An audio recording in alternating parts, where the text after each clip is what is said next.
I have the distinct honor of introducing Dr. Rodney Bennett, the 21st Chancellor of the University of Nebraska-Lincoln, Nebraska's flagship land-grant and Big Ten institution.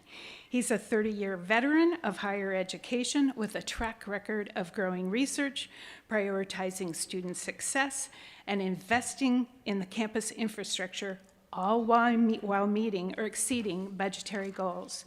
Chancellor Bennett came to Nebraska after 9 years of successful leadership as chancellor at the University of Southern Mississippi. Prior to coming to Southern Mississippi, he served as the senior administrator for student programs and services at the University of Georgia for more than a decade. He earned a bachelor's degree in mass communication and a master's degree in educational administration and an education specialist degree from Middle Tennessee State. His Doctor of Education degree is from Tennessee State University. He and his wife, Temple, who couldn't be with us here today, are the parents of 2 adult daughters. Please join me in extending a warm welcome to our newest Chancellor, Rodney Bennett, as he comes to the podium to share a few words with us. Thank you, Linda.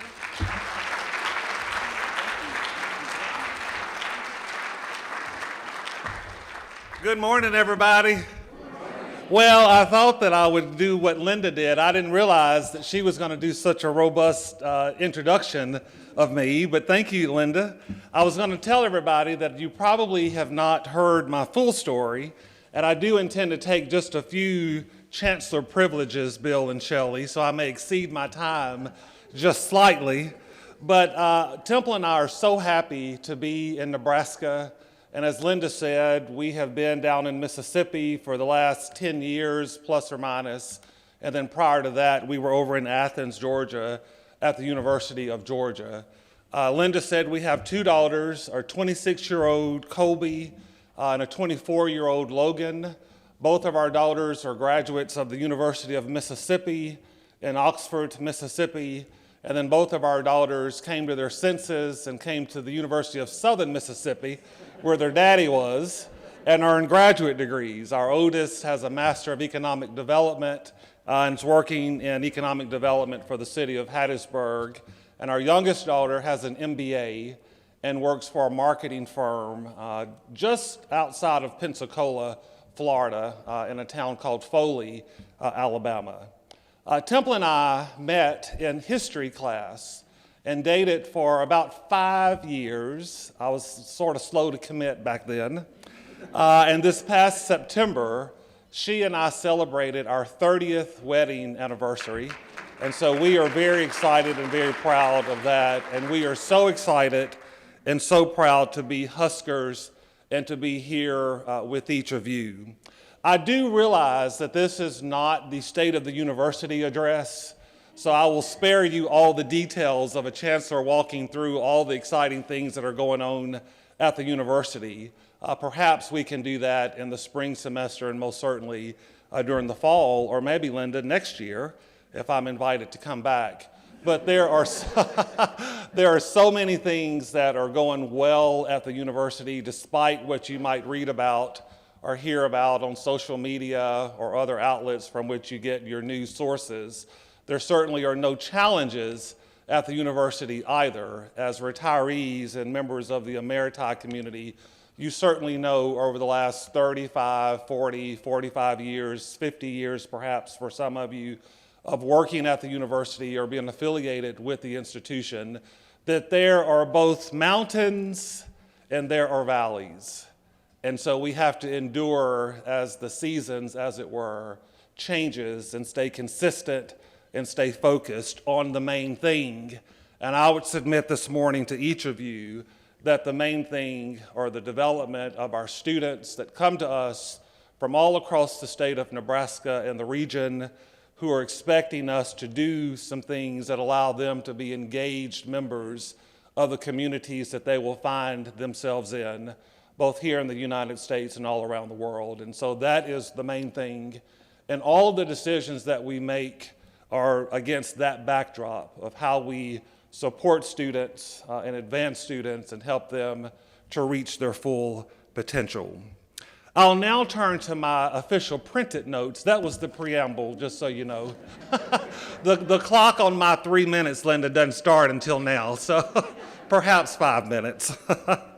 It is really an honor for me to be with you today. It's also an honor for me to be one of the co-sponsors of the luncheon.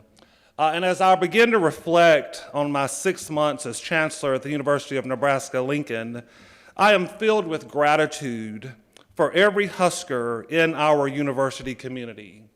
We are so fortunate to be connected to a proud history where we are all stewards of one of the state's most cherished possessions.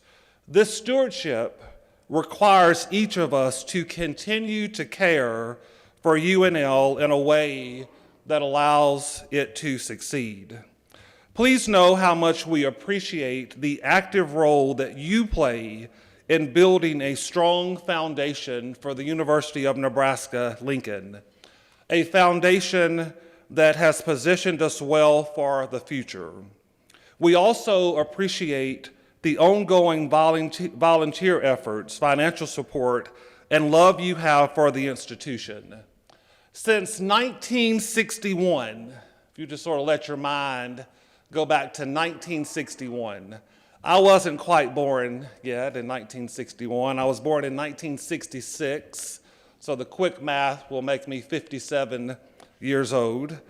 This organization, your organization, has effectively worked to benefit the University of Nebraska-Lincoln. And for that, as your chancellor, I want to say to you 3 times, because we all know when a person says it 3 times, they mean it, and it's from the heart. I want to thank you, thank you, thank you for all that you've done since 1961 to elevate this university, to elevate our community, and to help support our students. As Chancellor, I appreciate your work, including your noble efforts in support of an ERA-endowed scholarship fund. And I'll pause there for just a moment to remind you that no matter what the amount of scholarship dollar might consist of, it helps our students. Our data tells us that many students fail to earn their degree for what we would consider a very small amount of money, usually less than $300, if you can imagine that. The difference of being a college graduate is sometimes the difference of having $300 or less.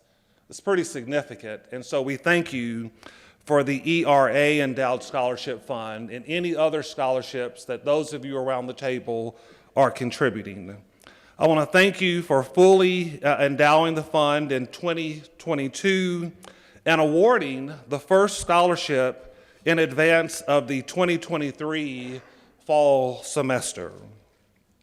Our intention is to build upon the good work that you have done on behalf of the University of Nebraska-Lincoln, work that has led to some very big things for UNL.